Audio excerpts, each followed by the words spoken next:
it's very important that people understand, like, Binance is not just the largest exchange in the world, right? It is the Web3 ecosystem.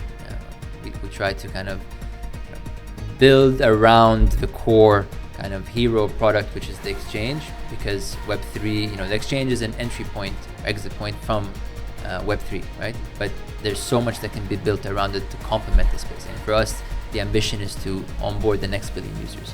I'm giving away $100 in every episode. All you need to do is to comment your favorite part of the episode along with your Twitter account, hit the like button, and the winner will be picked up every single week.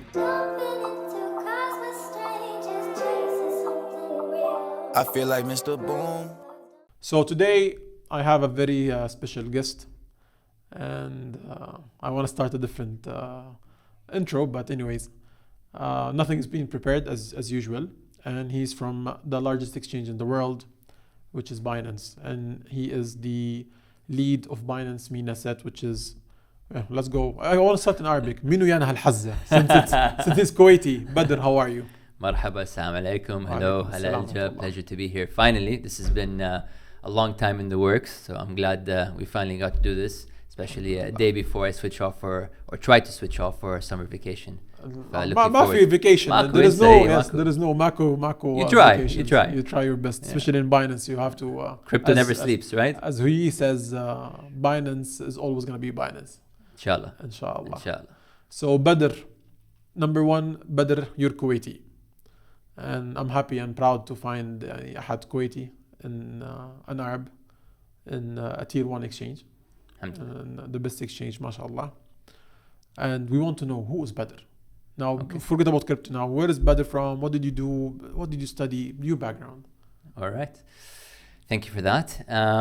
So I grew up in Kuwait. I went to high school in Kuwait. And then from there, I went to university in the US in Florida. I did my undergrad there. I loved it so much. Decided to do my MBA right away. And then I called Baba, should I make a PhD? Ali, forget about it, come back. So that's when I kind of, realized that at that time when I was coming back home in the summer, I visited Dubai a few times. I knew eventually that I'm going to end up, starting my career in Dubai. At what age? At that time I was 23. Okay. So how old are you now? 40. 40. The same. Okay. It's middle age era. Yeah. It's interesting. It's been a very, it's a great milestone to hit. Alhamdulillah, you try to feel young, try to stay in shape. You do your best to defy the aging process, right? So yeah, alhamdulillah, I'm 40. And I think, my most proudest achievements, and we'll go through them, is I'm a father of 2. I have a daughter and a son. MashaAllah. But anyways, going back to the beginning, before we get there, I started my career as an investment banker with Citigroup. So I was doing mergers and acquisitions. You also have a great work ethic instilled in you. So, we're working like crazy, 18-hour days, no weekends. And you also are able to learn how to be a jack of all trades very quickly, because as a M&A banker you had to cover numerous sectors, right? So you had to be an expert in oil and gas one day, and if you get a client in real estate you had to be an expert in real estate, or consumer, whatever it may be, right? Industrials. It was a great way to be able to kind of, the saying is, be mile wide, inch deep in terms of the knowledge. And then when you kind of commit to a special sector, you have the ability to kind of deep dive and really understand what drives that specific industry or that specific company. So that was a fantastic experience for me. I did it for about 6 years. You spent time. I spent time. And then it was at that moment when we had the financial crisis in 2008, where I started to kind of question things. It's great to see the parallels of a financial crisis in TradFi and then also see it in crypto. At that moment, for me, I realized, I always had this entrepreneurial calling, and I was like, okay, now's the right time to kind of, take that leap of faith. And it also helped that the financial equation working in investment banking didn't make sense anymore. The bonuses got slashed. What did you study exactly? I studied management information systems, and then followed it up with an MBA with a concentration in finance. Yeah. So it makes sense. Yeah. So it was good for my back then in hindsight where I wanted to go. Yeah, exactly.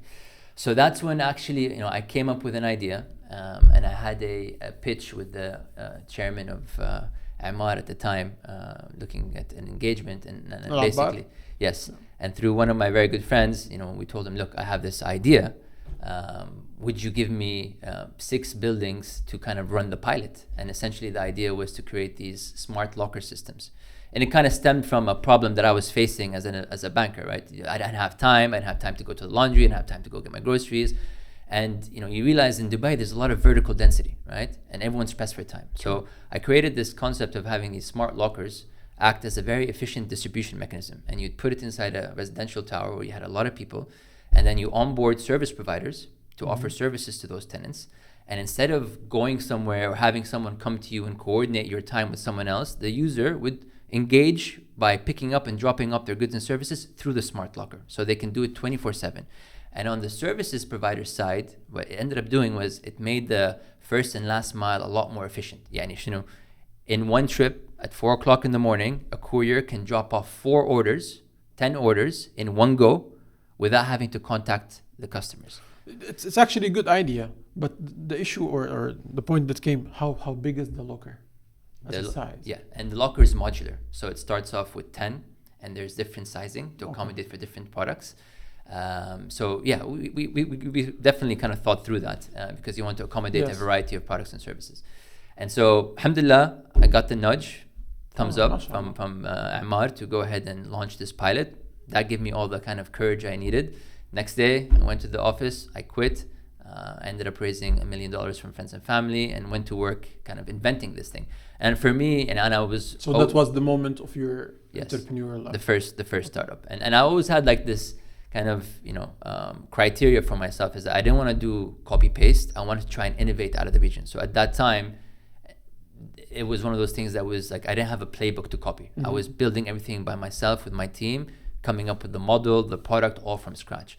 In the end, that was also a bit of my downfall in that, let's say a downfall, but it also was a cap to how far I could take it because, I ended up raising multiple rounds, got to the Series A, we were up to 150 buildings at that point. So things were working, like the product market fit was there. It's just that when I came to raise for the big money to scale outside of Dubai, one, at that time, VCs were very limited in terms of the number of options you had available. Two, there wasn't an Uber for Kareem. There wasn't an Amazon for Souk. You don't get much exit opportunities here. It has to be an acquisition from a bigger player coming to kind of acquire market share. The path to an IPO is also very difficult. So since there was no one else bigger doing what I was doing outside, it was a lot more difficult for me to fundraise the bigger amount of money I need to scale outward. So at that time, I realized, okay, fine, it's time to pivot a bit. And then over time, I kind of moved on to my second startup and kind of, let it go. Moved away from it, yeah. And what is your second startup? The second startup by the way, no. At that time, you were married or not yet? I got married during that time, yes. Okay. Yes. So, second startup, ya sahbi, was one of the first cloud kitchen concepts in the UAE, right? So created a F&B brand that was purpose-built for the cloud kitchen model. I saw the kind of opportunity there very early on. We ended up selling it to Deliveroo. At that time, it was very exciting, but because there was very low barriers to entry, the floodgates were open. Sure. Everybody was coming in, and when a sector gets oversaturated, it becomes very hard to kind of survive it and make it profitable, right? So I realized that, okay, again, this was not the best kind of opportunity to go all in on, given the kind of the dynamics of the industry. So quickly tried to put together an exit, and alhamdulillah, we were able to kind of sell it off to Deliveroo. And then, the third startup that I did was, a culmination of all the lessons that I've learned, right? One, never be a solo founder, right? So for me, my first startup, I was the only founder. It's a very tough, dark, it's just a more challenging way to execute, right? But it's also hard to work with parties if you don't really know them. That's very true, right? It's painful, trust me. It's true. That's why you have to be very selective. My second startup we were 2 co-founders. He was a good friend. We did great together, but the problem is with 2, you become paralyzed with decision making. If you disagree, it becomes very hard. Yeah. So you got to manage that effectively. Now, for me, I think the right recipe was 3, right? And that was my third startup. We had 3 founders. You can divide and conquer a lot better. You can resolve conflict a lot better with just decision making by votes. it was just more efficient for me. And it's also like you have that camaraderie of you're doing it together, keeps you going, because there's a lot of ups and downs. So you need someone to kind of rally the troops once in a while once you're going through as the long challenges. as they share the same Exactly goals like you said, absolutely. The third one for me was also like, okay, needed to learn that one, all right, let's do a copy paste model. Let's look at something that's actually working outside, right? And the whole point behind micromobility was that as cities grow, congestion becomes a problem, parking becomes a problem, traffic becomes a problem, and cars end up polluting the environment as like probably one of the top 3 reasons of global warming is from the automotive sector. And so these electric scooters were very convenient, right? They're environmentally friendly. They were perfect for trips within a 5-mile radius, right? And so for me, the use case was very clear, especially in a place like Dubai and other markets in MENA where we ended up expanding. You have the perfect infrastructure for it, right? You also had public transportation that needed first and last mile collection. Just came on to the cities. And also during the heat, right? A lot of people don't have cars. You'd rather get on a scooter with a breeze in your face as opposed to having to, walk in the sun. So it was great. It was a fantastic ride. I think you were like one of the first. We were the first. Oh, we were really? the first. Yeah. We were the first. You sold it to Karim or what? No, it was acquired by eventually Bird. Okay. It was we became a bigger team. It was Europe and MENA. And MENA were actually probably one of the only markets around the world in this industry that was profitable. And it was a bit counterintuitive because 2 main reasons. One, you were able to utilize the asset throughout the year. In Europe and in the US in the winter, you can't ride the scooter in the winter, right? So that means you can only utilize your asset 6 months out of the year. True. And second, which is great for MENA, testament to our society here, is that you have much less crime and much less vandalism. And that was a big problem for scooter companies in other markets. They were vandalized, stolen, thrown into the rivers. Here you didn't have that kind of problem, and the cost of electricity was very cheap. So the unit economics made sense here. So that happened right before COVID. And so then, I stepped back. I took some time off. Obviously, COVID forced us to take some time off, which is great. It's good to kind of connect with the family and just take a breather because it's been back-to-back startups over a series of 10 years. So it was pretty exhausting. And so I was thinking about what I want to do next. I always have that itch, man. So in 2017, I started investing in crypto, right? So I started to kind of get to know a bit about the industry, and I kind of knew that this is where I wanted to go next. It just made sense for me. And so I wanted to essentially create a Web3 venture builder, right? So why Web3? Number one, I think the underlying principles of Web3, right? Number one, democratization of ownership, right? Where the accrual of value goes to the network participants, not just the kind of centralized entity that's creating the network itself, right? Was a very powerful motivator, right? And you can see the rationale behind it. Number two, with a decentralized operating model, you end up kind of creating new opportunities. And we just saw this recently, right? With the Microsoft CrowdStrike issue, right? When you have a globally connected world and all your products and services are facilitated through a centralized architecture, it becomes a single point of failure. It's a high risk. If something goes down, everything gets disrupted, right? And you saw what happened. You also have room for bad actors to manipulate or take advantage of these platforms. With a decentralized model, that doesn't exist. Bitcoin hasn't been down in over 11 years because any one node goes down, it's interchangeable and it's less risk on the system overall. True. So with these two kind of fundamental principles of Web3, add features like trustlessness, permissionless, and immutability, that means you can now pretty much disrupt any industry. So as an entrepreneur, when you're looking for a problem to solve, in Web 2 was very crowded. Like you had to look deep to find something to do, right? Had to be either deep tech or something else that was very kind of niche. With Web 3, it was widespread, right? So that was a great opportunity. Also with the venture builder model with Web 3, applying it to why I wanted to build in Web 3 was because you can extract a lot of synergy, right? Because it's hard to find Web 3 developers, and if you find good ones and get them together, then you might as well spin out a lot of startups, and the tech stack is very scalable, right? And the last point was that Web3 provides you the fastest opportunity for liquidity. In Web 2, you got to wait through the 7-year cycle if you're lucky to get an exit, right? With Web 3, if you build something that's smart, effective, efficient, with a good team, your path to liquidity is much faster. So that's what drove me to try and do Web3 venture builder. But unfortunately, there were some headwinds. Number one, Web3 wasn't really understood in MENA at that time. Right? It was tough to raise money on the back of a Web3. I think till today it's hard. Yeah, it's getting better though, much better. The venture builder concept was new. Okay, so not too many people understood why would you build through a venture builder route as opposed to a single startup. Because venture builder model is great if you can execute it properly, right? You have the right team, and essentially it's 1 + 1 = 3. You're able to build a factory, and you fail fast, fail cheap, and you kind of trial and see what works, and you double down on it. And it was COVID, so I couldn't raise the money that I wanted, right? And so I decided to say, okay, let me take a step back. At that time, I'll stop if you have questions. Sorry, I've been rambling. No, I'm liking the story. But that's the time where you jumped to Web3 basically, while COVID. Didn't jump yet, but it was incepted in my mind that How did you hear about crypto now? How did I hear about crypto? You were living in Dubai? I was living in Dubai. A friend of mine who set up a VC for Bitcoin specifically was telling me all about it. I was pitching him for something else, and he was telling me what he was doing. He ended up creating a wallet for me and sending me a few Bitcoins. Not Bitcoins. It was a fraction of a few Bitcoins. It still, at that time, was I think like at $7,000. Okay. He wasn't that good of a friend. But anyways, he got me into it. And I started kind of getting curious about it and doing my own research. I'm like, this is something interesting. And that's where it started. Then you started. Yeah. That was 2014. Oh, okay. Yeah, 2014, 2015. And then 2016, 17, I started actually putting money into the space. COVID came as well. Exactly. So you couldn't raise? Couldn't raise. And then randomly, Amazon came my way at the time.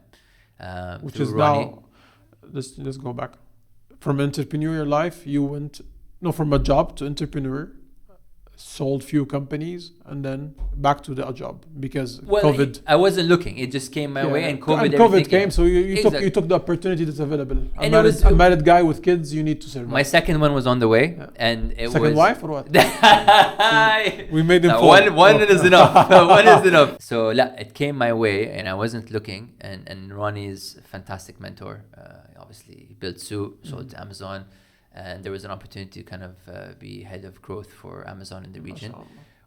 I was always curious, I wanted to look under the hood of what a big tech, the biggest, one of the biggest big tech companies we have in the world, what it looks like under the hood, like what makes it work. So I'm like, okay, let's do it. It's interesting. I'll take some time off. And plus my wife was like, "Dakhil rabbak, take a break, هدى شوي, relax, and let's enjoy the downtime a little bit." Not to say that Amazon wasn't intense, but it's definitely not running your own startup, right? And so that was a great experience because I kind of got to see like what makes one of the largest companies in the world work. And I think reflecting on it, it's a few things. One, I think the secret sauce is the culture. When you build a strong culture that your employees buy into, it's kind of like the invisible hand that kind of sets everybody in the right direction and keeps everyone kind of going and motivated in the right way. That's super important. I never really understood that when I was building my own startups, right? And that's like, okay, this is super important. That's also something Binance does very well. The second is, the obsession with the user, right? I think Amazon pioneered that in Web 2. Binance is, adopting the same mental model with Web 3. So it's great to see the parallels. For me, I'm very privileged. I've got to see it with Binance, and I've got to see it in Amazon from the Web 3 giant and from the Web 2 giant. So it's a fantastic experience. And then the decision-making process, such size, it can be something that cripples you. But with Amazon, it's designed in a way where it's inclusive, fast, and thorough, right? Which is super important when you're trying to kind of, stay at the top. Mm-hmm. And lastly, the way they kind of the way they kind of innovate, it's kind of a balance between structured and fluid, right? And the way they allocate their tech resources, they think about it as a currency, as it should be, because any tech company, your most precious resource is your engineering hours, and where do you allocate it? And it was very efficient at how they did that. So those were some of the things that I kind of saw that really resonated with me during my time at Amazon. While I was at Amazon, a friend of mine said, "You got to come to have lunch with Richard." One second. Okay, yeah, sorry. So I thought actually you knew. So 1 second. When you met Richard, he was still at ADGM or he was at Binance? No, he was just at Binance. He was head of MENA. Okay, so I thought you know him back in ADGM. No. Okay. Now it's more clear. Yeah. Okay. So I was at Amazon. He was just recently appointed the head of MENA, and the friend of us at the time set us up for lunch. I went. What was hot pot or? No, it was But the main. Okay. The main, yeah, one of my favorite restaurants. Okay. So yeah, we went for lunch, and that was it. You know, he was. And then he saw the potential. Both ways, right? I wanted to see what they were doing, and he wanted to see what I was up to, what I've done, and then it was just a good fit. And literally, next couple of days, I had an offer from Binance and decided to kind of take it. For me, it was a no-brainer, right? Number one, the story of what Binance has done in 7 years has been remarkable. Full believer in the space and its transformational potential. Binance is the biggest and the most exciting, player in the space, one of the pioneers of this industry, and the team was fantastic, and they were doing it in our backyard. For us, MENA is a key center for blockchain and crypto globally, one of the most significant geographies for driving the space forward and propelling it forward. And Binance has a significant operation in MENA, and for me, kind of all the stars lined up, made absolute sense to kind of jump on the ship. Yeah. And in terms of innovation, my entrepreneurial spirit as well, Binance is very accommodating. It's one giant lab that you're able to kind of quickly innovate and try different things at the scale that Binance has is truly impressive and a once in a lifetime opportunity, right? So it's this amazing hybrid of startup mindset, but also now a seasoned vet that's gone through so many challenges and kind of survived and thrived. So it had the right mix for me. And privileged to be there. But that was let's say a big move. Yeah. To leave Amazon and Web2 company. There's no regulations because everything is clear. The market is already known, not like crypto, which is still today, we are still on a gray zone of understanding the industry and putting regulations. Yeah. So you took that step and you moved. And what position you had that time?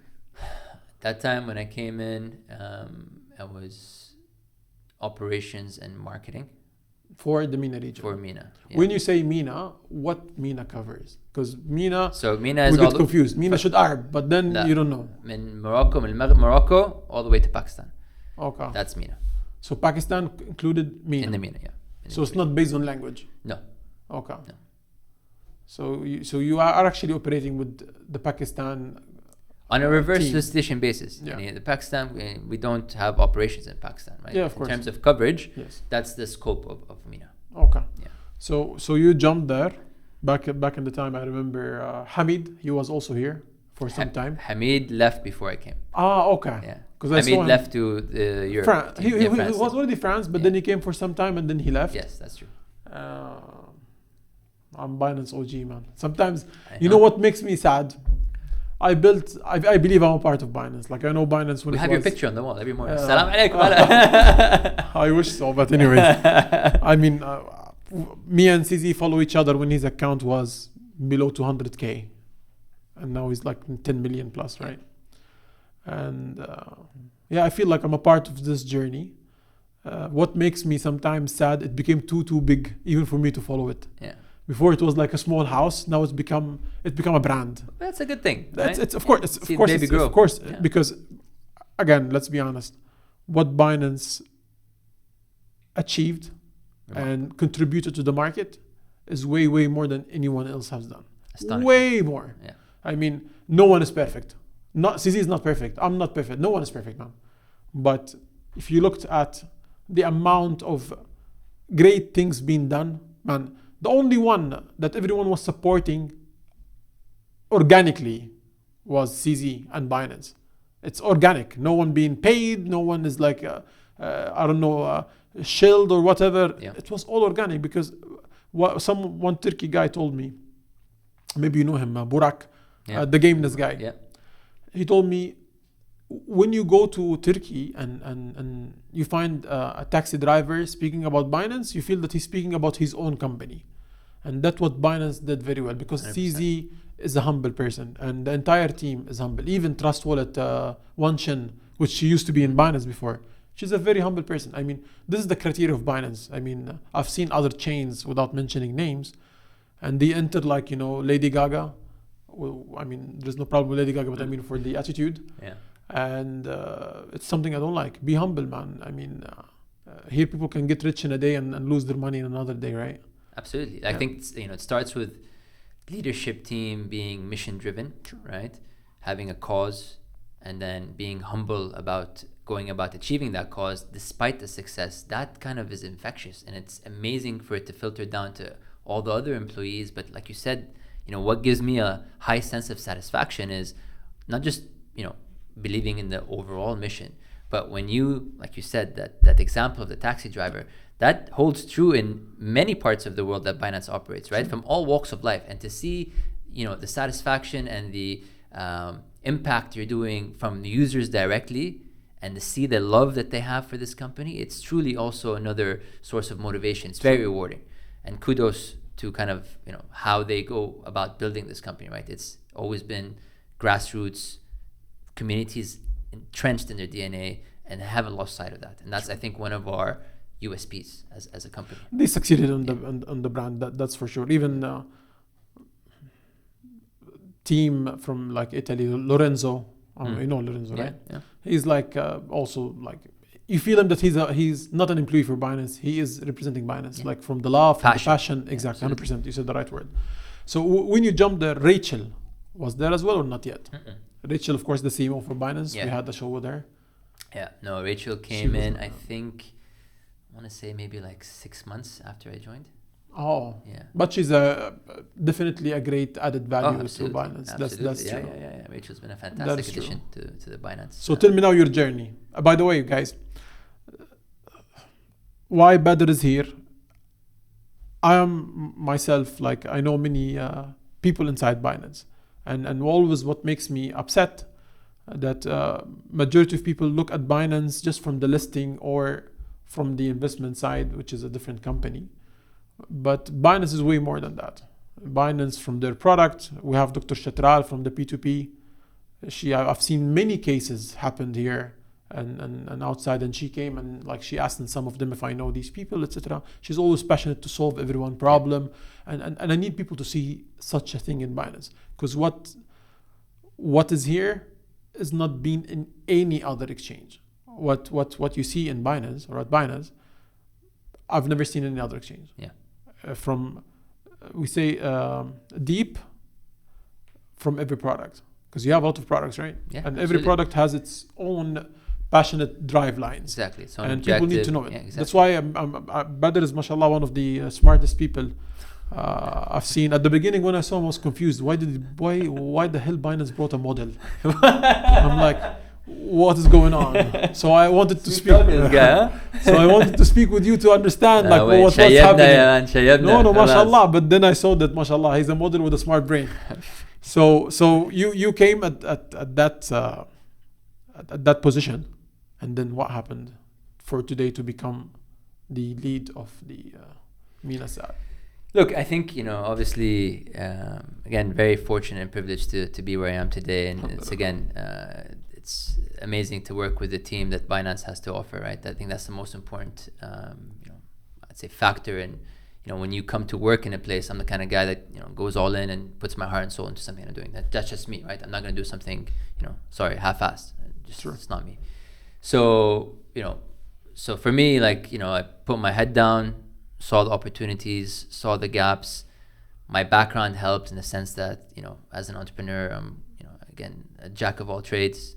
I can contribute and add value in multiple functions. I can see the big picture, stitch it together, come up with a strategy, build the right team, lead the team, and then I can dive deep into the nitty-gritties to help solve problems, right? While keeping an eye of what we need to achieve as an organization or as a team, right? So I think that skill set kind of helped me with Binance, and also again, investment banking, three startups. I thrive in this environment, right? So aside from the skill set, alhamdulillah, which I attained, I also thrive in an environment where it's fast paced, and this is one of the biggest things with crypto. Is it's just everything's changes. You gotta keep up with industry changes, product changes, user needs, regulations, and you're all that while trying to grow and overcome challenge after challenge. So I like that environment. Otherwise, nothing against Amazon, but Amazon was kind of getting like you said, it was stable, not much excitement beyond, the day to day. So for me, I thrived in that environment. I think, that combination allowed me to kind of, get good results for our region, increase penetration, increase growth, solve operational issues, enhance the product offering, localize the product offering. And from there, the leadership got more trust in me, and I was able to increase my scope of coverage. And now you've been in Binance for 4 years? No, it feels like, but 2. 2 years? 2 years. Actually, the anniversary was 3 weeks ago. Oh. Yeah. I don't know, the anniversary, yes, the 7 years. No, not the 7 year. The 7 year also was for Binance, my work anniversary. So you did a party? Yeah. And I'm not invited. Oh, come on. I have to fund Binance now. Binance MENA, I'm going to fund Binance. It was a 2 for 1. So yes. Now, what is today's, what does it mean, lead of MENASAT? So look, I want to go to a point that you kind of touched on, and then like double click a bit, because it's very important that people understand, like, Binance is not just the largest exchange in the world, right? It is the Web3 ecosystem. We try to kind of, build around the core kind of hero product, which is the exchange, because Web3, the exchange is an entry point, exit point from Web3, right? Mm-hmm. But there's so much that can be built around it to complement the space. And for us, the ambition is to onboard the next billion users. True. We're at a position of privilege being the largest exchange, but that won't cut it, right? We need to then invest in other areas to make Web3 more accessible and help others onboard the next billion users for the better of everyone in this industry, and support each other, right? So, there's the exchange products, right? Within the exchange, it's not just buying and selling. You also have your earn products, which is, again, great for the use case where in MENA you have many markets where, like, there's currency devaluations, banking infrastructure is not where it needs to be, and crypto can leapfrog that and offer, people a way to kind of, earn yield and, put their money. All they need to do is just to have BNB in their wallet and exactly. Just receive and now you have the hodler program, which is something new that we launched. They had Banana also 2 days ago. Banana Gun, Banana Gun. Mega Drop, another product where you kind of get rewarded for, putting your BNB into Simple Earn and getting access to tokens by completing tasks before they list on Binance. So we're innovating across the board, right? So you also have Binance Lab and Binance Link, which are tools that leverage the strength of Binance, whether it's financially or through our liquidity, to help others grow. Sure. Right? So that's fantastic. Binance Lab, invest in. You have the e-wallet, the decentralized wallet, the new one. You Web3 have wallet. NFTs. Yes, there's a lot. I mean, the list goes on and on. Another exciting one is, again, to cater to the new direction where crypto is going, where there's a lot more clarity on regulations and a lot of institutional adoption. We're also looking at innovating products to cater to that audience, because that's a key driver of this industry going forward. And we're seeing great traction with institutions, and it's been very interesting that this moment has finally arrived. So we have things like the tri-party solution, which allows institutions to kind of keep their collateral off the exchange and then trade on Binance. It's a very unique product that we've innovated. And at the same time, why it's beneficial for them is because they're able to earn yield on, say, treasury bills that they hold with another bank, right? Not with us. That's very good. While trading on Binance and using that as collateral. It's fantastic. That's right? fantastic. So many things, yeah? So we're not just an exchange. It's a Web3 ecosystem with a lot of products that kind of complement, the offering within Binance, but also are aimed at supporting the industry grow as a whole. That's true. Again, what is the lead of Binance MENASAT? Yeah, I mean, you run from the question. I'm coming back. I mean, it's a long list of things, right? So it's looking for growth opportunities, engaging with the community, making sure that the operations are running smoothly, that we're catering to any issues or troubleshooting any problems, any needs from customers are being attended to, creating the right partnerships to kind of continue to grow the business, on-ramps, off-ramps, optimizing KYC and making sure the funnel is optimized from sign up to trading to engaging with other products as well, right? But I think it's clear, that compliance is going to play a big part in growing this industry forward and growing, our user base from early adopters, crossing the chasm to mainstream, whether it's a next layer of retail or institutionals and governments kind of coming. That's the best, to be honest. I mean, Richard came in the right time. Absolutely. His expertise in this type of things, and it was all meant to be. Yeah. Let's say. Yeah. Now, when we come to the MENA region. I will leave a bit Pakistan. It's a bit far from our area, but you have many Arab countries and many Arab speakers. Till today, I see Arab speakers, especially Arab speakers, like maybe Arabs are less than the Arab speakers. They're way left behind in this industry, and that's because of the language barrier, number one. So you have something called an account called Binance MENA. What is Binance MENA? Binance MENA is our Twitter handle, Instagram handle for the Arab audience. What they do to solve this? So what the programs, what they offer? If someone, let's say I'm an Arab, I know an Arab guy, he doesn't know anything, is that a right channel for them to follow, or they just gonna enter and then they just see news being translated? Yeah, it's gonna be a wide menu of things that they're gonna see, but definitely, for us, it's a good starting point to bring in the crypto curious on those platforms, because they get direction on where to go to learn, right? So let's take a step back. I think what you called out is absolutely fair, and it's something that we work on a daily basis, right? So MENA, as you mentioned, is a wide market, very diverse, 20 plus countries, right? And you have to understand that it's a great place to kind of have crypto, because all the ingredients are there for crypto to thrive and blockchain technology to thrive. Why? Because one, you have a very young population, 50% are under the age of 30. Yeah. Massive, and they're very tech savvy, and you have high smartphone penetration, that's high internet what penetration. MBS Absolutely. he said that Saudi Arabia they're below 30. مش بس السعودية, حتى صحيح. بشمال No, افريقيا. but he mentioned that one time. So Exactly. I'm just and it's a common theme, it's a common denominator across all MENA. Very young, tech savvy populations with high access to the internet, ready to kind of consume new technology. So that's a fantastic starting point. Then if you look at a layer deeper, you have certain markets pioneering regulations, so you're able to do a lot more in a very kind of compliant, regulated format, like with the UAE and Bahrain.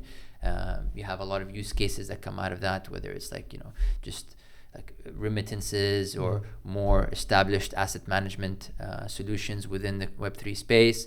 Then you have pockets in other areas of MENA where, like I said, banking infrastructure is lagging.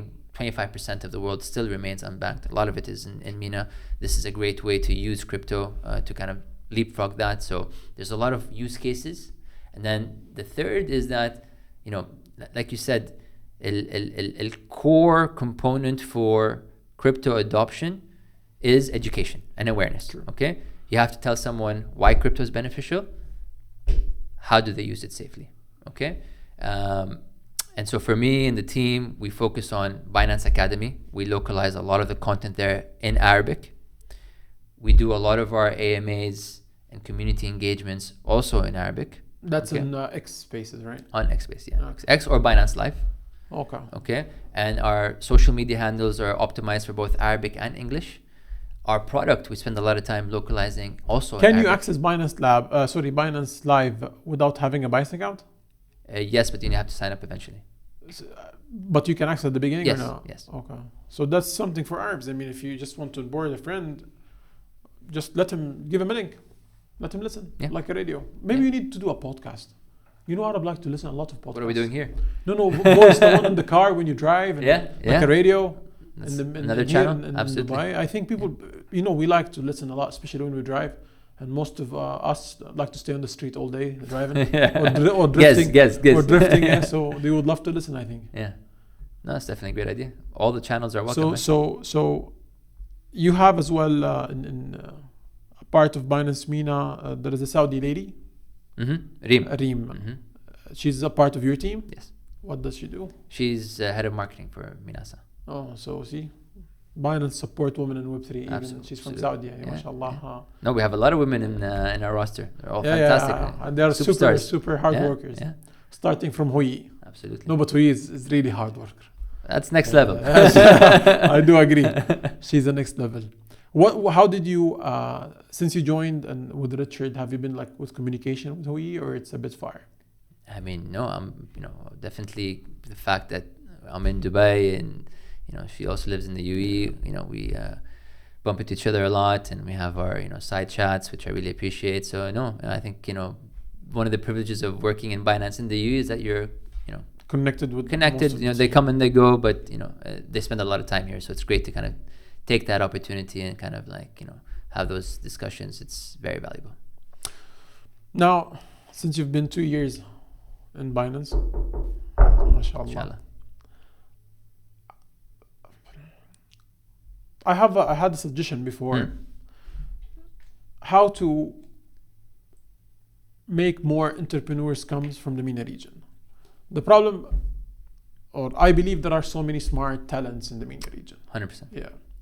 But they are missing the confidence to jump into a bear market because they don't have the history of experience or connections. Like let's say in crypto now, I don't know how many years now. If you are in Europe or in the US, etc., you have like friends who've done projects, friends who knows the VCs, Yes. yada yada yada. So it's like you can find a place to start. There's a strong culture of mentorship, which Yeah. is missing here, which is a great I idea. agree. Yeah, I agree with 100%. you. I agree with you. What are your plans? Maybe I don't know. I'm just maybe it's not your plans at all. To try to find something to teach these people, to give them this type of connections, because we want to see more products being built here. I believe, ethical wise, here are way higher ethical than many other places. The way they got raised, family oriented. You know, we don't kick Culture our kids. values. Yeah, culture values. We don't kick our kids when they are 16 years old. You know, they can stay to you at your home at 30 if they are not married. Yeah. This is our culture, right?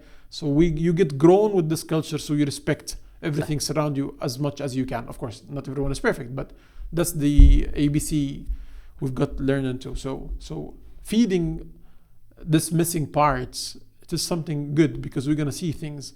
Is that part of Binance Academy, something like that? Do you plan at some point to have a physical place? I like the place you opened for a few days on Clubhouse? Yeah, it was. Yeah. I thought at the beginning it's permanent, but then I was surprised. I said, "Oh, It was temporary, but Yeah. because of the success, I think, you know, we're exploring ideas of, you know, obviously either repeating it on a temporary basis or maybe looking at something a bit more permanent.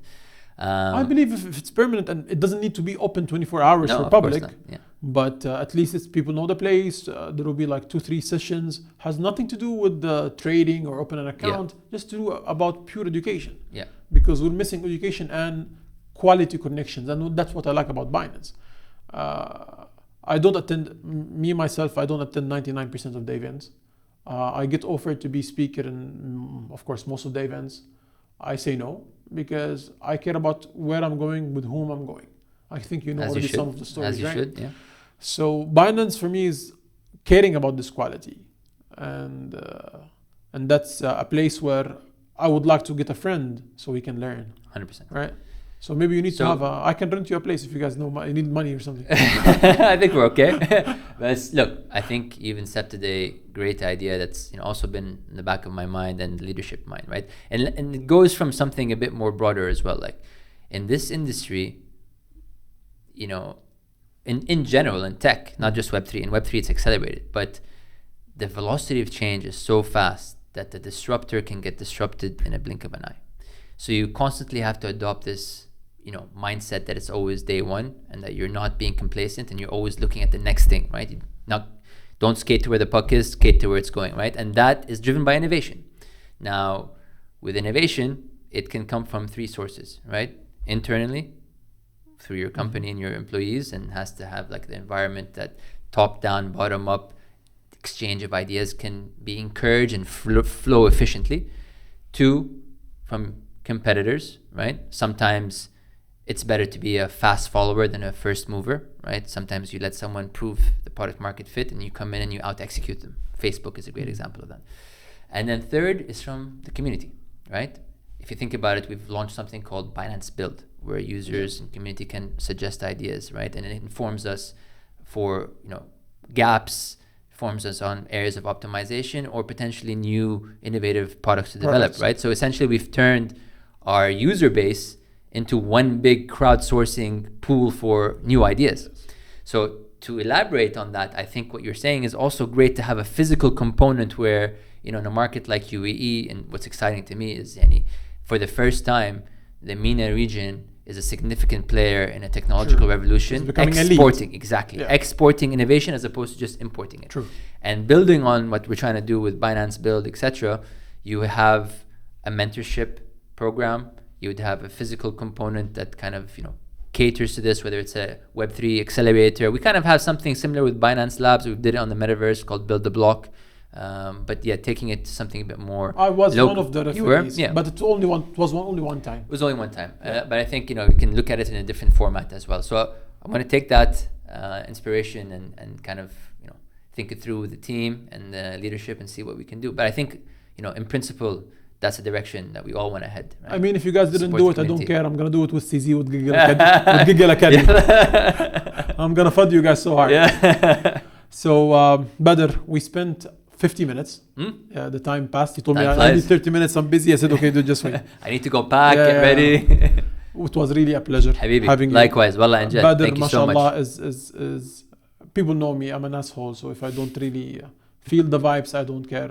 Badr is really hard worker. He's smart. He's listening to people. He's really active. He's passionate about even his team that they work with him. With some of them, I know before even he used to be in Binance. Like they were like Binance Angels, etc. And they became in Binance and they came under his leadership.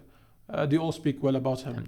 And that's something very, very important. And that's what is Binance. And that's what Binance is. And that's what Binance will be as well. Badr, any closing words you want to say?